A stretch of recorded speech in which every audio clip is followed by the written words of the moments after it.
इस दुनिया में मन भरपूर है, लेकिन अगर तुम एंशिएंट ड्रैगन नहीं हो तो रोमना को सीधे संभालना नामुमकिन है। इसी वजह से हर मेज को एक फिल्टर चाहिए, जिसे मना हार्ट सर्कल कहते हैं। आमतौर पर इसे बनाने में महीनों की प्रैक्टिस लगती है, वो भी एडल्ट्स के लिए। लेकिन हमारे बॉय डेल के साथ ऐसा नहीं है। जब उसकी एल्फ टीचर उसे प्रोसेस समझाती है और जल्दबाजी ना करने की सलाह देती है, उसी वक्त डेल इसे बना चुका होता है। वो शॉक्ड रह जाती है जब डेल दिखाता है कि उसने सच में हार्ट सर्कल फॉर्म कर लिया है। उसे समझ ही नहीं आता कि ये छोटा सा 8 ईयर ओल्ड जिसने अभी ट्रेनिंग शुरू की है, कुछ ही मिनटों में सर्कल कैसे बना सकता है। माहौल अचानक भारी हो जाता है, लेकिन हार्ट सर्कल बनाना सिर्फ पहला स्टेप है। असली मुश्किल है गैदर्ड मना को रिलीज करना सीखना, और यही डेल साबित करता है कि वो एक रियल प्रोडिगी है। अपनी पहली ही कोशिश में वो ऐसा आइस बोल्ट कास्ट करता है कि वो पल भर में एक विशाल पेड़ को चीर देता है। उसकी टीचर अंदर तक हिल जाती है। अगर बेसिक मैजिक में ही ये हाल है, तो जब वो डार्क मैजिक और नेक्रोमेंसी सीखेगा तब क्या करेगा। ठंडी हवा में मना की लहरें थरथराती हैं। मगर इससे पहले कि हम आगे बढ़ें, चलिए जानते हैं कि डेल इतना जीनियस क्यों है। हंसुम उस अर्थ का कमांडर इन चीफ था जिस पर फ्लेश ईटिंग मॉन्स्टर्स ने हमला किया था। युद्ध के बीच एक मैजिकल पोर्टल खुला और उसे दूसरे वर्ल्ड में खींच ले गया। इस दुनिया के मेजर्स ने उसे अदरवर्ल्डली हीरो कहा, वो जो एम्पायर को डीमन किंग से बचाएगा। हंसुम घर लौटना चाहता था, लेकिन उसे स्पेल से टॉर्चर और एनस्लेव कर दिया गया। अगले 10 साल उसने एम्पायर के लिए स्लैश और किल करते हुए बिताए, सिर्फ इसलिए कि एक दिन आज़ादी मिले। आखिरकार उसने डीमन किंग को हरा दिया, लेकिन एम्पायर ने उसे छोड़ा नहीं। जीत के बाद भी उसे आखिरी मिशन दिया गया, रेडियंट नाइट सरबाल को मारने का। स्पेल के कारण हंसुम उनके आदेश को टाल नहीं सका। अंत में उसने सरबादल को मार दिया। तभी अचानक एक ब्लेड उसकी पीठ में उतर गई। जिस एम्पायर के लिए उसने जिंदगी कुर्बान की, उसी ने उसे अंत में मार डाला। काउंट ब्रैंडनबर्ग ने हीरो को एक्सपेंडेबल हंटिंग डॉग समझा। हंसुम की मौत अपमान से भरी थी और उसने कसम खाई कि वो ये ह्यूमिलिएशन कभी नहीं भूलेगा। उसी रात उसकी स्पिरिट ने दूसरा शरीर पकड़ लिया। लेडी एलेना ने इस बच्चे का स्वागत किया। बच्चे का पिता कोई और नहीं, पूरे कॉन्टिनेंट का ग्रेटेस्ट नेक्रोमैंसर ड्यूक सेक्सन था। मरने से पहले हंसुम ने रीइंकार्नेशन स्टोन चुरा लिया था। यही एनस्लेविंग स्पेल से आज़ादी का एकमात्र रास्ता था। उसे उम्मीद भी नहीं थी कि वो नोबिलिटी में जन्म लेगा। प्रो ने सोचा इजी लाइफ जीऊंगा और चुपचाप अल्टीमेट मास्टर प्लान बनाऊंगा, उन सबको स्लॉटर करने का जिन्होंने मुझे तोड़ा। ड्यूक सेक्सन ने बच्चे के अजीब व्यवहार पर ध्यान दिया। जन्म के बाद एक आंसू नहीं, क्या ये बैड साइन था? लेकिन डरने की जरूरत नहीं थी। नैनी आई अपने अल्टीमेट टेक्निक के साथ, एज क्लैप्स ऑफ डेथ हो। वही अनराइवल्ड हीरो अब नैनी के हाथों एक्सक्रूशिएटिंग टॉर्चर झेल रहा था। ऊपर से माँ ने भी ट्राई करने का सोचा और हंसुम गिड़गिड़ाने लगा, मगर इस बार हाथ उठा और मारने के बजाय उसने नरमी से कैरेस किया। पहली बार उसे गर्माहट भरा एम्ब्रेस मिला। हंसुम हमेशा खुद को अकेला समझता था, लेकिन इस टच ने उसकी आंखें भर दी। वो ऐसे रोया जैसे कभी रोया ही ना हो। Literal grown S man cry. Master bedroom में डेल के पेरेंट्स उसकी ग्रोथ से संतुष्ट थे। 8 ईयर ओल्ड ने उन्हें प्राउड कर दिया था और वो 4 की उम्र से रिलेंटलेस स्टडी कर रहा था। पिता उसके मैजिक में इंटरेस्ट को समझते थे। पत्नी एलन का चेहरा खींचते हुए प्रॉमिस याद दिलाती है, बच्चे को नेक्रोमेंसी नहीं सिखानी। चिंता हवा में तैरती है। एलन उसे भरोसा देता है कि उसने बर्थडे के लिए अलग गिफ्ट तैयार किया है। तभी दरवाजे पर नॉक होता है। मेड अचानक घुसती है। डेल की कंडीशन शॉकिंग है। ये सुनते ही पेरेंट्स स्टडी रूम की तरफ दौड़ पड़ते हैं। हमारा बॉय पैरों पर कांप रहा है, उसके चारों तरफ मिस्टिकल ब्लू ओरा लिपटी है। डेल उन्हें पुकारता है। माँ उसे डांटते हुए कंडीशन चेक करती है। वहीं पिता एनालिटिकल नजर से हवा में बहते मना को सेंस कर रहा है। उनका बच्चा सिर्फ 8 साल का है और फिर भी वो ऑलरेडी प्रोफाउंड लेवल का मना रिलीज कर रहा है। कमरा सन्न है। वही पिता अचानक डेल के ऊपर एकदम घोंटू और भयानक सेंसेशन छोड़ देता है। हवा भारी हो जाती है जब वो सवाल करता है, क्या तुमने अभी मना रिलीज किया? अब हमारा बॉय अच्छे से जानता है अगर पापा खुश नहीं हुए तो स्पैंकिंग सीधे मून तक जाएगी और वापस भी। खुद डेल को भी उम्मीद नहीं थी कि इतना एब्सर्ड अमाउंट में मना निकल जाएगा। उसे पता था अगर उसने जल्दी जवाब नहीं दिया तो पॉप्स उसकी धुलाई कर देगा। लेकिन सरप्राइजिंग बात यह है कि पॉप्स मुस्कुरा देता है और गर्व के साथ उसके सिर पर हाथ फेरता है। उसके अचीवमेंट पर उसे प्राइड महसूस होता है। वो अफसोस जताता है कि वो खुद उसे नेक्रोमेंसी नहीं सिखा सका। ये कन्फेशन डेल को अजीब लगता है। अंदर ही अंदर ब्रो बुरी तरह पिस्ड ऑफ है, क्योंकि नेक्रोमेंसी ना सीख पाना उसके रिवेंज प्लान्स को पूरी तरह स्क्वांडर कर देगा। माँ उसे आराम करने भेज देती है और मेड सफाई में लग जाती है। डेल दौड़ता हुआ वहां से निकल जाता है। पीछे एलन और एलिया एक शांत पल शेयर करते हैं। लड़के के पिता के दिमाग में अब उसके लिए परफेक्ट गिफ्ट आ चुका है। सीधे जंप करते हैं बर्थडे बैंक्वेट पर, क्योंकि पार्टीज हमेशा मजेदार होती हैं। यहाँ बहुत सारे लोग जमा हैं। पूरे नुआ ड्यूकडम से नोबल्स आए हुए हैं। सब क्यूरियस हैं कि टाइनी यंग मास्टर कब दिखेगा। कुछ लोगों ने उसे काफी समय से देखा भी नहीं था। इस बीच मैन ऑफ द आवर या कहें child of the hour second floor पर आराम से चिल कर रहा है। पीक इंट्रोवर्ट एनर्जी दिखाते हुए डेल को इतने लोगों से मिलना एक बड़ा चोर लगता है। वो सोचता है कि शायद इसका कारण ये है कि जब वो हीरो था तब उसे डॉग यानी मेहमान की तरह ट्रीट किया गया था। अब रिच नोबल सन की तरह बटर अप होना उसके लिए बिल्कुल नया एक्सपीरियंस है। पिछले दिन की घटना याद करते हुए डेल डिटेल में सोचता है कि उसका मना कैसे एक्सीडेंटली स्प्राउट हो गया था। असल में वो अपनी ही पास्ट लाइफ के रिकॉर्ड्स पढ़ रहा था जब वो हीरो था। अभी यंग मास्टर होने के नाते उसके पास टैलेंट है, फिर भी उसे ये बात खटकती है कि अगर पापा ने नेक्रोमेंसी नहीं सिखाई तो कुछ भी फ्रूशन में नहीं आएगा। डेल ने पेरेंट्स पर स्पाई करना शुरू कर दिया, उन्हें कन्विंस करने के तरीकों के बारे में सोचने लगा, यहाँ तक कि डायरेक्ट ट्यूटरेज मांगने का विचार भी आया। लेकिन वो जानता था कि यह आइडिया पूरी तरह रेकलेस है। आखिरकार माँ एलेना आती है एक गॉर्जियस ड्रेस के साथ और अपने बेटे को कॉन्ग्रेचुलेट करती है। यंग मास्टर क्यूरियोसिटी से पूछता है कि उसके पीछे खड़ी क्लोक्ड फिगर कौन है। वो व्यक्ति तुरंत हुड हटाता है और खुद को ब्लू मैजिक टावर के एल्डर के रूप में इंट्रोड्यूस करता है। ये beautiful blue demon water attribute की मास्टर भी है। एलेना उसे सीफिया के नाम से इंट्रोड्यूस करती है, डेल की नई टीचर। सोफिया भी डेल को ग्रीट करती है और उसके साथ सक्सेस तक काम करने का इरादा जताती है। इधर ब्रो पूरी तरह शॉक में है। उसे यकीन नहीं हो रहा कि पर्सनली उसे एक टावर मास्टर असाइन की जा रही है। इसका मतलब है कि अब उसका फोकस मैजिक लर्निंग पर होगा, वो भी डिफेंस स्पेशलाइजेशन में। ये कोई बड़ी अचीवमेंट नहीं है। इससे साफ दिखता है कि एलेना, उसकी माँ, बिल्कुल नहीं चाहती कि उसका बच्चा स्पूकी डार्क नेक्रोमेंसी सीखे और सन जिन वू का कोई कॉर्नी थर्ड रेट कॉपी बने। सोफिया एक प्राइवेट मीटिंग चाहती है और यंग मास्टर उसकी रिक्वेस्ट मान लेता है। दोनों स्नो से ढके मैदान में बाहर आते हैं। ब्लू मैजिक टावर मास्टर उसे याद दिलाती है कि अब से वो सिर्फ वाटर मैजिक ही सीखेगा। लेकिन इंटरेस्टिंग बात यह है कि सोफिया महसूस कर लेती है कि लड़के का दिल कहीं और है। उसे पता है कि वो कुछ और सीखना चाहता है। उसकी ये एस्ट्यूट ऑब्जर्वेशन डेल को पल भर के लिए स्टन कर देती है। सोफिया रीजन करती है कि किसी के लिए भी ये समझना मुश्किल नहीं है कि डेल नेक्रोमेंसी और डार्क मैजिक को अपना फोकस बनाना चाहता है। प्रॉब्लम ये है कि करंट ड्यूक की मैरिज सिचुएशन पूरे एम्पायर में जानी पहचानी है। जब से ड्यूक को एलेना से प्यार हुआ और उसने उससे शादी की, एलेना डर गई थी। वो नहीं चाहती थी कि उसके फैमिली की रेपुटेशन खराब हो। इसी वजह से ड्यूक डार्क मैजिक अपने बच्चों को नहीं सिखा सकता। सच कहें तो ये वुमन कुछ ज्यादा ही कंट्रोलिंग और ओवर प्रोटेक्टिव टाइगर मॉम बन गई है। यहाँ तक कि उनकी वेडिंग में भी उसने ब्लैक की जगह व्हाइट कलर कोड फॉर्स किया था। सोफिया आगे बताती है कि उस प्रॉमिस की वजह से डेल का सपना रियलिटी से बहुत दूर है और वो डार्क मैजिक नहीं सीख पाएगा। लेकिन एनलाइटन टावर मास्टर के पास एक प्रपोजल है।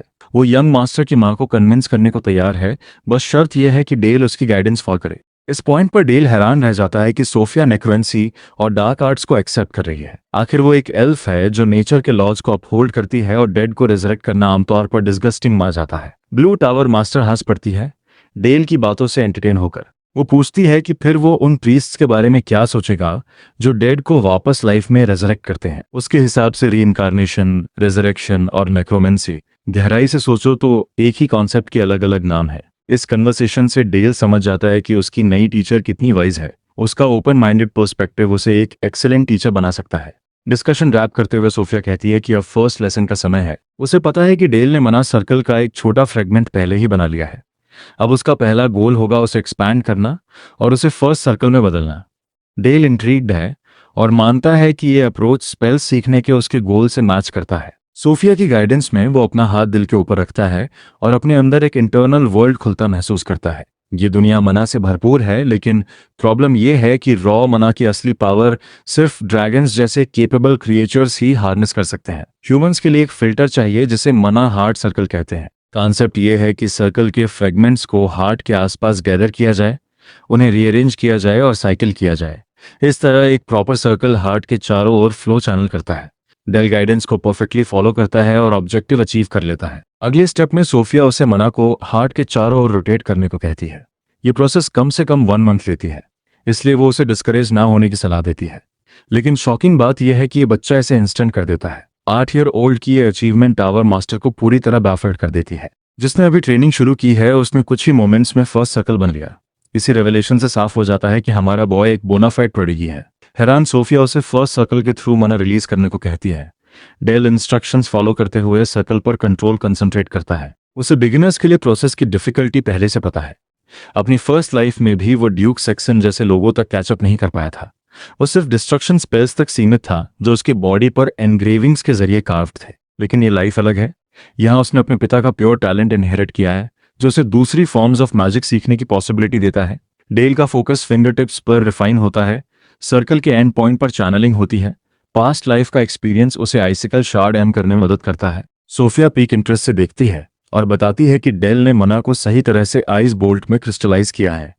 शॉट फायर होता है और सीधा ट्री से टकराता है, उसे टुकड़ों में ब्लास्ट कर देता है। सोफिया फिर से अटली शॉक्ड है। उसे लगा था फॉर्म की वजह से पावर वीक होगी, लेकिन इस किड ने लकड़ी को चीर दिया। उसके न्यूएस्ट डिसाइपल का talent literally out of this world है। टावर मास्टर सदमे में है परफेक्ट आइस स्पेल एग्जीक्यूट करने की उसकी एबिलिटी देखकर। डेल कंफ्यूज हो जाता है और सोचता है कि कहीं उसने कोई गलती तो नहीं की। असल में उसने जो मैजिक फॉर्मूला अप्लाई किया वो नॉर्मल चाइल्ड की कैपेबिलिटी से बहुत आगे है।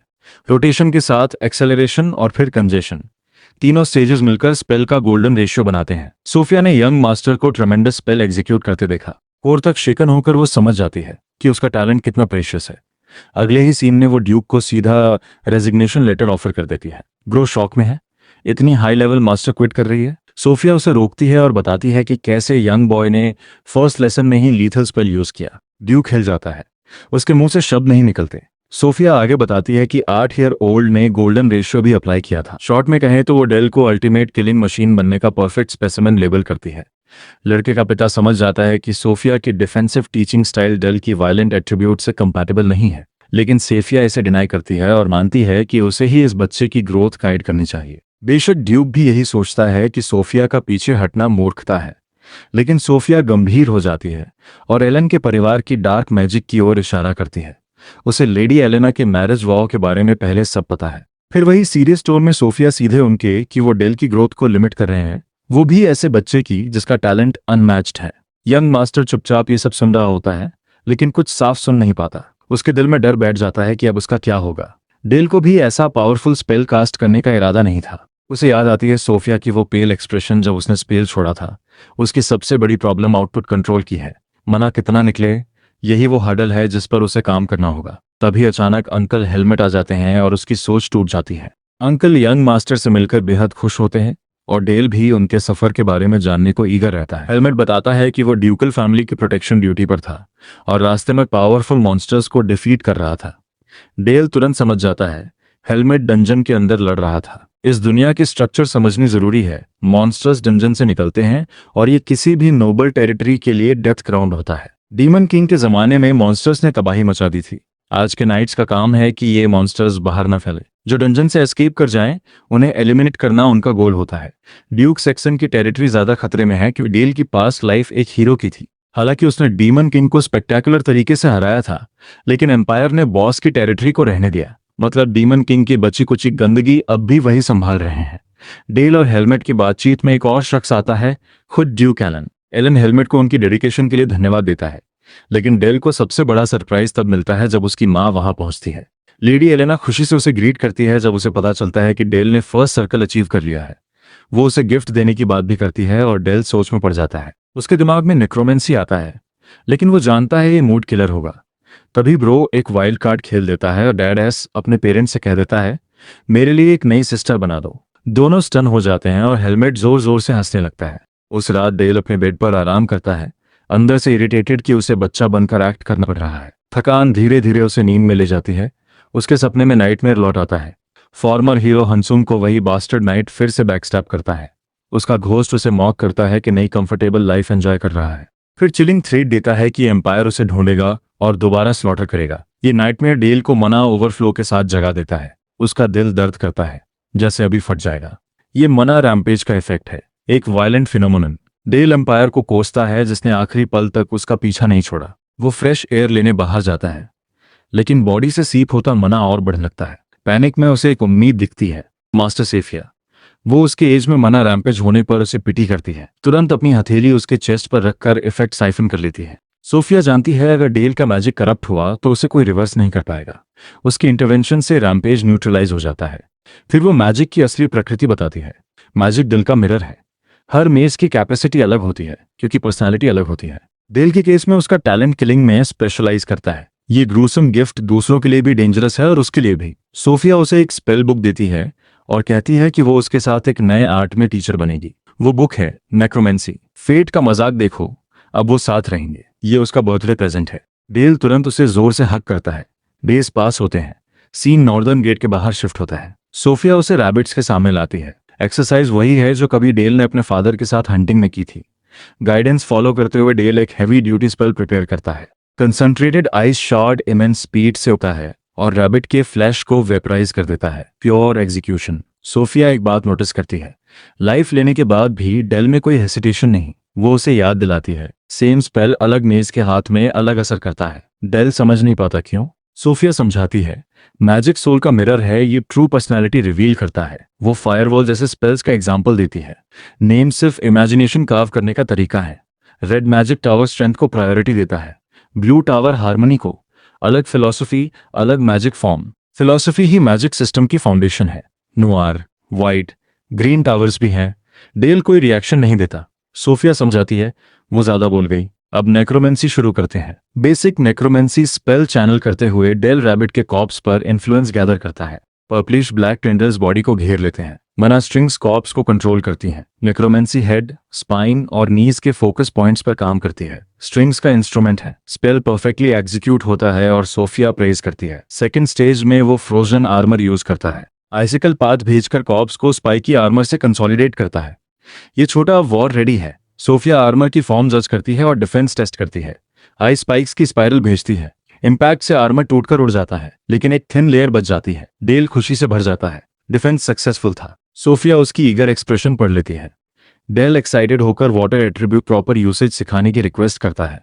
सोफिया मुस्कुराती है और सीधा रिजेक्ट कर देती है। वो बताती है आज उसने वाटर मैजिक का सिर्फ बेसिक यूज किया है। वाटर मैजिक की लर्निंग कर्व इंसेन है, डेवलपमेंटल अंडरस्टैंडिंग चाहिए। बिगिनर्स एक फॉर्म भी मुश्किल से सीखते हैं। जो 2 फॉर्म साथ सीखे हैं उन्हें डुअल मेजर्स कहते हैं। डेल के इंसेंट टैलेंट के बावजूद सोफिया मानती है दोनों इक्वली मास्टर करना इम्पॉसिबल है। वो उसकी ओवर कॉन्फिडेंस तोड़ देती है। डेल की रियलिटी क्रैश हो जाती है। टीचर की नज़र में वो अब भी इमेच्योर है। ये थॉट उसे डिस्पेयर में डाल देता है। डिसअपॉइंटेड होकर वो लेसन एब्रप्टली एंड कर देता है। उस रात डेल स्टडी रूम जाता है।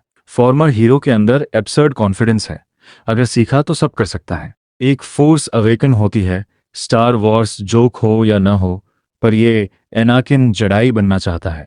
पूरी रात मेहनत करता है। अगली सुबह डेल ट्रेनिंग ग्राउंड पहुंचता है। वह इतना एग्जॉस्टेड थका हुआ होता है कि सोफिया को कई बार उसका नाम पुकारना पड़ता है। सोफिया समझ जाती है कि उसे स्लीप नहीं मिली। टीचर को थोड़ा डर लगता है, लेकिन डेल दिखाने को रेडी है। सबसे पहले वह रैबिट को रेजरेक्ट करता है, फिर वही आर्मर कोट करता है। ब्लू टावर मास्टर इंप्रेस्ड रह जाती है कंबाइंड स्पेल्स पर उसकी इमीडिएट मास्टरी देखकर। लेकिन तभी एक शॉकिंग डेवलपमेंट होता है। डेल वही आर्मर दोबारा यूज करता है, लेकिन इस बार वह उसे डेटोनेट कर देता है। जोरदार एक्सप्लोजन के साथ चारों दिशाओं में आइस स्पाइक्स बर्फ के नुकीले टुकड़े फट पड़ते हैं। सोफिया सन्न रह जाती है, क्योंकि उसे लगता था कि पहला हिस्सा बस एपेटाइजर था। अनडेड रैबिट से पर्पल फ्यूम्स निकलते हैं और अगले ही पल वह पर्पल एनर्जी डिस्चार्ज के साथ फट जाता है। रैबिट फिर से एक्सप्लोड करता है और हर डायरेक्शन में आइस बोल्ट्स बरसने लगते हैं। सोफिया पूरी तरह ऑफ गार्ड हो जाती है और मजबूरी में एक डिफेंस बैरियर बनाती है ताकि अटैक्स को ब्लॉक कर सके। जब हमला खत्म होता है उसका चेहरा ब्लैंक हो जाता है। डेल बिल्कुल इंप्रेस्ड नहीं दिखता और कामली शांति से अपनी नई एबिलिटीज रिवील करता है। कॉप्स एक्सप्लोजन और आइस एक्सप्लोजन दोनों एट्रीब्यूट्स को वीड करते हुए उसने के इफेक्ट्स को मर्ज कर दिया था। वह टीजिंग टोन में अपने टीचर से पूछता है कि क्या अब उसे ड्यूल मेज कहा जा सकता है।